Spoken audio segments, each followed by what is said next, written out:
23 dan 26. Berkat dan kutuk. Ya. Perintah untuk mendirikan kemah suci. Ini bait Allah ini. Ironisnya, orang Kristen yang sekarang justru bahagia atau senang ketika ada rencana atau wacana bait ketiga akan dibangun. Kita orang Kristen juga, wah ini salah, justru ini dosa. Ya, karena sudah diruntuhkan oleh Tuhan Yesus. Ada penggantinya. Perintah untuk sunat dan mengadakan perjamuan Paskah. Ini untuk siapa? Bangsa Israel. Ya. Perintah untuk mengorbankan binatang pada waktu berbuat dosa. Jadi mereka ada acara setiap kali setahun mereka berkumpul untuk penebusan ini, menggunakan korban. Perintah untuk menggunakan abu lembu merah untuk menyucikan dosa. Mereka sekarang lagi sibuk mencari domba merah yang tak bercacat untuk dijadikan korban. Ya, kita orang Kristen jangan ikut. Efesus 2 ayat 15 merupakan dasar penghapusan ceremonial law. Jadi seluruh yang dilakukan oleh bangsa Israel yang berhubungan dengan ceremonial law sudah batal. Ya. Yang dibatalkan itu apa aja? Ceremonial law? Ada yang tahu? Civil law. Apa civil law? Jika ada orang kedapatan berzina, dia harus diapakan? Dirajam. Sudah tidak berlaku. Bahkan di Israel sendiri pun sudah tidak ada yang berlaku. Karena sudah tidak berlaku. Ya, yang masih berlaku hukum moral. Bisa dibaca Efesus 2:16 sampai jalan ya. Ya. Sebab dengan matinya Tuhan Yesus sebagai manusia, Ia telah membatalkan hukum Taurat dengan segala perintah dan ketentuannya, untuk menciptakan keduanya menjadi satu manusia baru di dalam dirinya, dan dengan itu mengadakan damai sejahtera. Amin. Ya, jadi untuk ceremonial law, untuk civil law sudah tidak berlaku. Yang berlaku masih hukum moral. Di hukum moral pun yang ada satu sudah juga tidak berlaku. Tapi nanti kita bahas lebih lanjut ya. Ada bagian-bagian yang ditujukan untuk orang Kristen atau orang percaya. Seperti Roma ayat 8:28, 1 Korintus 10:13.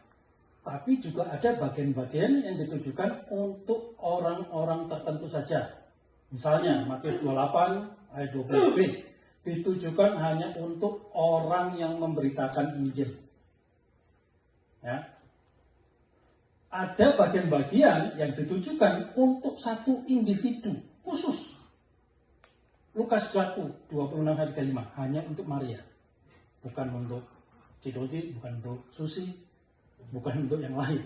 Hanya untuk Maria. Ya. Matius 1:20-21 untuk Yusuf saja. Bukan untuk Paul, bukan untuk saya. Ya. Matius 14:28-29 untuk Petrus saja.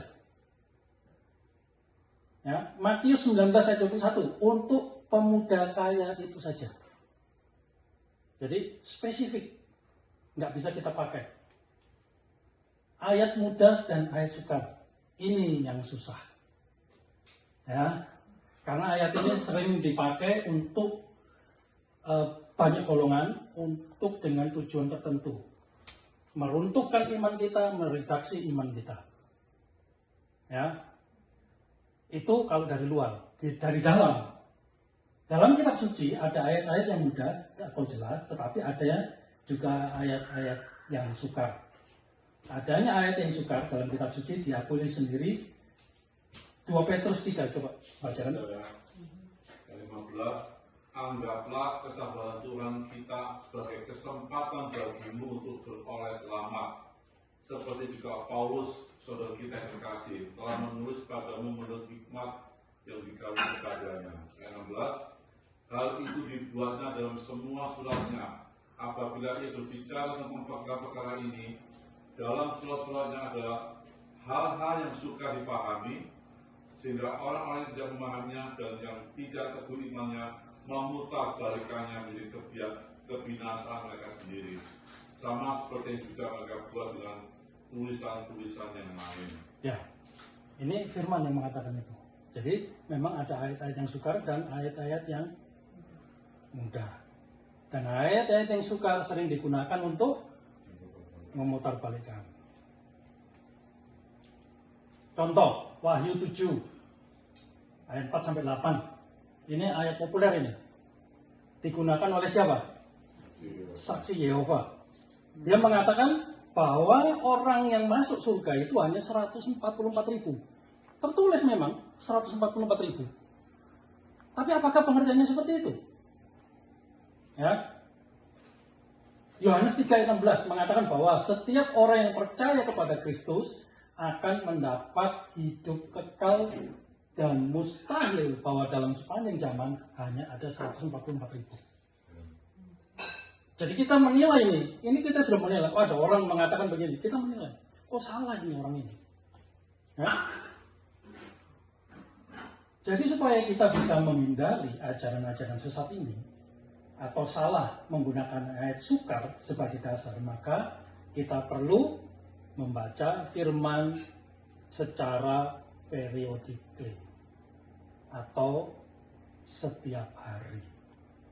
Ya, untuk bisa mengecek, mengcross-check apa yang disampaikan oleh orang atau yang diajarkan oleh pendeta, guru-guru, karena jangan mengharapkan atau menggantungkan pengertian hanya kepada gembala atau pendeta. Ya, saudara harus bisa mandiri menafsirkan Alkitab itu dengan baik dan benar. Tidak ada jalan lain melalui apa? Pembacaan firman. Ya.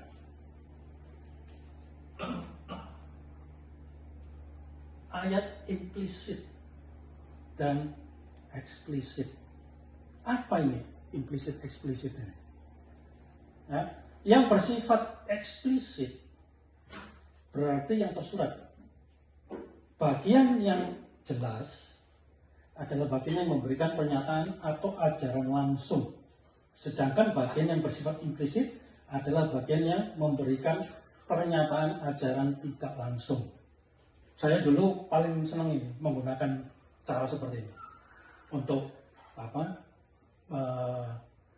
ngeprank istilahnya.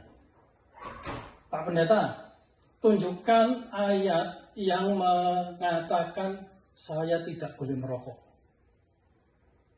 Dia baca mulai dari kejadian sampai Wahyu, tidak akan bakal ketemu itu.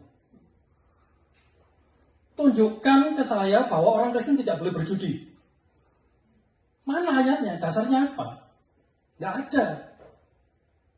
Ya. Jadi pendeta bingung waktu saya tanya ini. Dasarnya apa? Saya berargumen, saya bertanya, dia tidak bisa jawab, tidak bisa kasih dasar. Tapi lupa. Yohanes 3:16 secara eksplisit mengajarkan bahwa Allah mencintai dunia. Allah telah mengaruniakan anaknya yang tunggal, yang percaya kepada anak Allah tidak akan binasa tetapi akan mendapat hidup kekal. Ini eksplisit, jelas.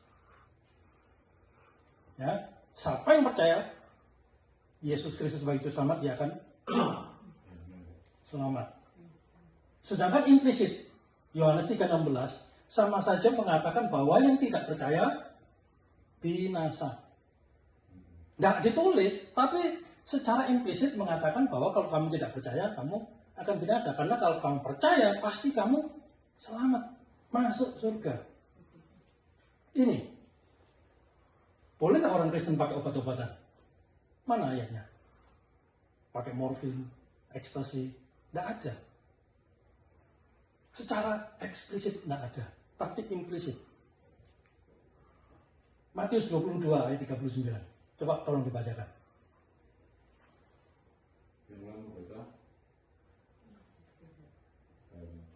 Matius 22 ya. Ayat 39.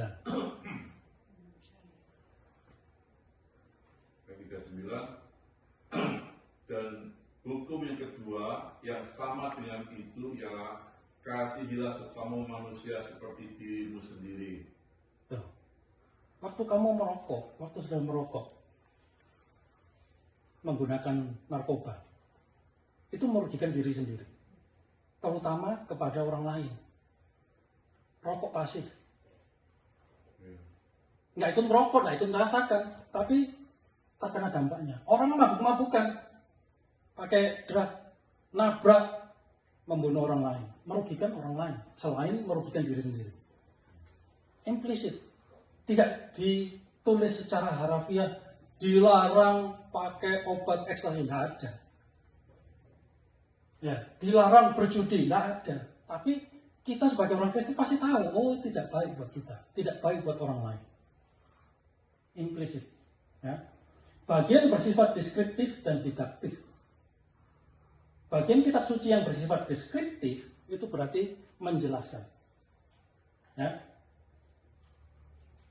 Cerita tentang Musa membelah lautan itu deskriptif. Sejarah membuktikan. Tetapi bukan berarti kita akan melakukan hal yang sama.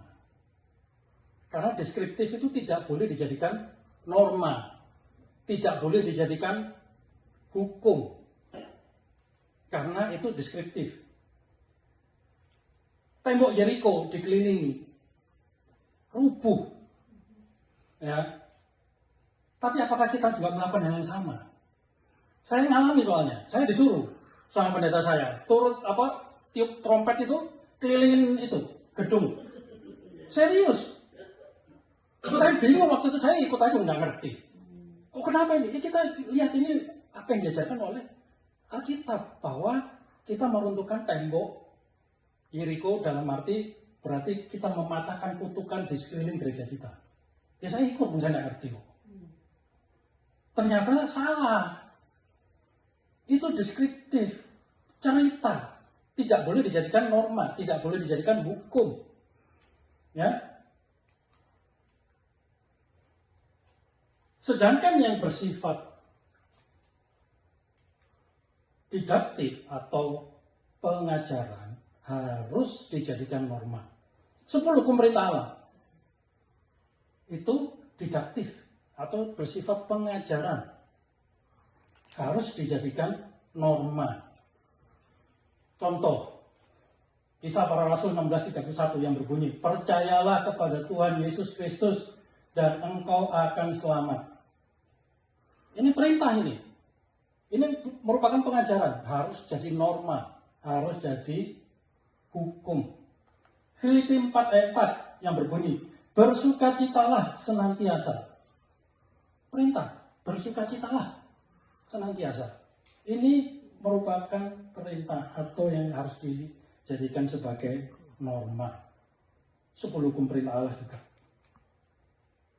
Zaman sekarang, khususnya dalam kalangan gereja tertentu, karena kurangnya atau tidak adanya pengertian tentang hermeneutik yang menyebabkan mereka tidak bisa membedakan antara bagian yang bersifat deskriptif dan mana yang didaktif, seperti yang tadi saya jelaskan. Saya disuruh keliling tembok, keliling pakai trompet, orang-orang ditonton tuh ngeliatin, ngapain orang-orang ini, ya toh. Banyak lagi untungnya, jadi saya enggak malu-malu tapi enggak akan kelihatan tuh. Ya. Karena ini apa? Karena tidak mengerti bagaimana membaca firman. Matius 12 ayat 15b dan Matius 19:30 memang menggambarkan bahwa pada saat itu Yesus menyembuhkan semua orang sakit. Ini deskriptif, tidak bisa dijadikan norma. Tapi gereja sekarang banyak menggunakan ini sebagai bukti kalau kamu sakit tidak disembuhkan, berarti kamu orang yang berbuat dosa. Tidak boleh. Ya. Ayub dibilangnya apa? Jangan-jangan kamu kena kutuk. New Orleans banjir dulu. Semua tergenang. Dikatakan bahwa mereka ini dikutuk karena banyak kuasa gelap di sana. Tsunami datang. Oh ini kutuk. Oh ini adalah hukuman dari Tuhan. Karena